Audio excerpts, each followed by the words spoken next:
All right, now we are joined by Lady Braves head coach John Strickland. Coach, welcome. Appreciate y'all having me on here. So, Coach, we've it's basically new season starts tomorrow.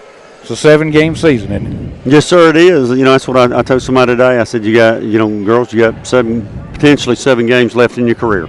So, we wrote a list of things on the board that we got to do to play all 7 of those games and win all 7 of those games. And we went through that list today, about just collective responsibility. You got to practice hard every day. You got to be accountable to, your teammates. We got to guard. I mean, that's number one on the list. We got to play defense. We got to be detailed in everything we do. So, we went through that list today before we ever came on the practice floor because, that's the goal, play 7 more games. Right.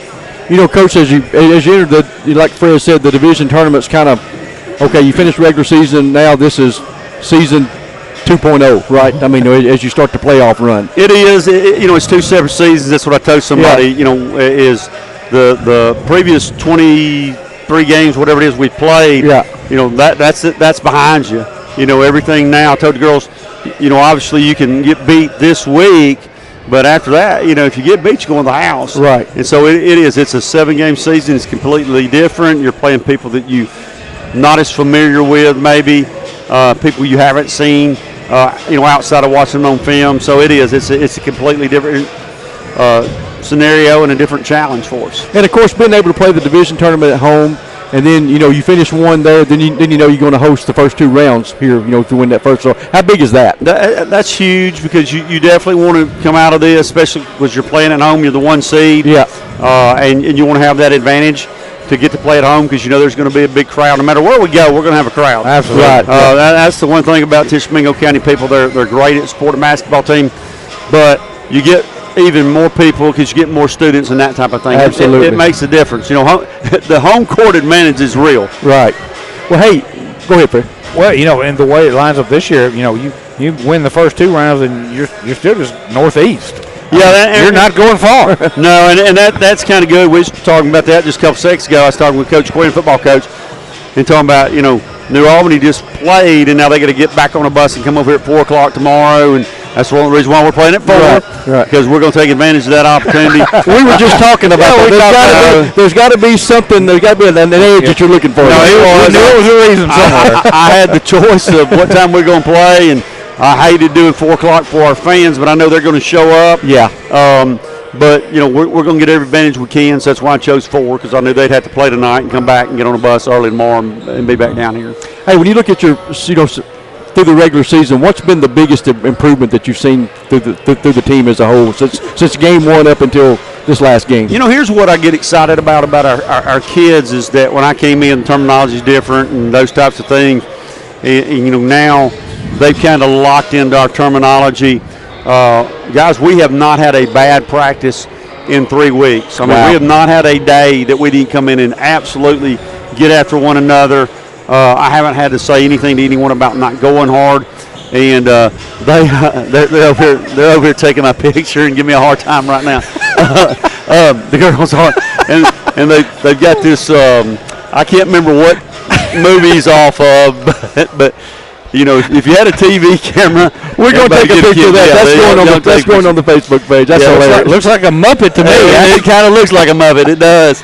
But they've been having fun with that. I think the biggest thing is that I do think we're guarding better. I do think that they're understanding what I want is a lot greater now, and you see it in practice and understand what I want in practice every day. But I told them if you keep stacking good practices, now not playing is effective. It's hurt us. The other night we didn't guard in our press the way we needed to. In the second half, we were lights out defensively. In the first half, we gave up too much transition and not getting the ball cut. But I've just been really pleased with the buy-in and how well we practice. I'm just telling you guys, I have a saying, do it right, do it light. Yeah. So we can move on to the next drill and just really competitive. So that's good for us. I've noticed that this team, one thing that they have the ability to just play one game at a time. Nobody looks ahead. They concentrate on that one game. and then worry about the next game. And that's been great. I mean, that's why you won 22 ball games. I think so because we emphasize all the time you be where your feet are. Mm-hmm. Your feet are who you're playing that night. I can't worry about Friday night until we take care of tomorrow night. And I think they've done a really good job of locking in, being focused on who's at hand, and we very much doesn't matter who we're playing. We focus on that. We don't think about the next opponent, and we practice. Well, tomorrow we'll come in and we'll practice for New Albany. We won't think ahead of that. Like I said, I think, earlier this year we played a game. I thought, man, we're not locked in, and I called them back in, and I said, I don't know if we're locked in, and we went out and held a team to 2 points first half. And I remember that. Yeah. And I mean, I was like going. Yeah, I think they're locked in. Yeah, and I thought the other night, really, I didn't think we played bad at Corinth. I just thought that we didn't do some things the way we needed to. I don't know if it's because we hadn't played. I know we'd worked on them, but like I said, girls just have been a joy to coach, great attitudes, and it was a big adjustment for them, getting a new coach and doing things differently. In a minute we got left, very quickly, talk about your 3 seniors. Well, Chloe Glidewell was a kid that had played some, but she's done a really good job for us this year, really smart, good leader on the court. Abby Reed probably leads the state in charges, I would think. Yeah, we call her the charge goat. I'm telling you, they're kind of coaches on the floor. Casely, what can you say?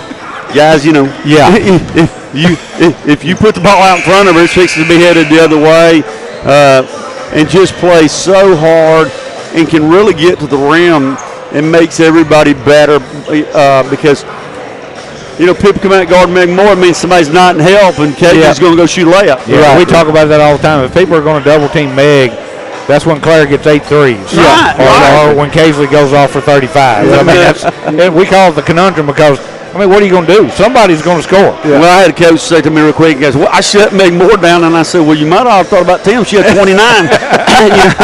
I wasn't trying to be rude to him, but I just thinking, I never had a coach tell me that, but I appreciate y'all having me on, Coach, guys. thank you, man. Good luck the rest of the way. We'll be there with you every time. Okay, I appreciate it. Thank you, guys. Coach John Strickland, Lady Braves head coach, as they're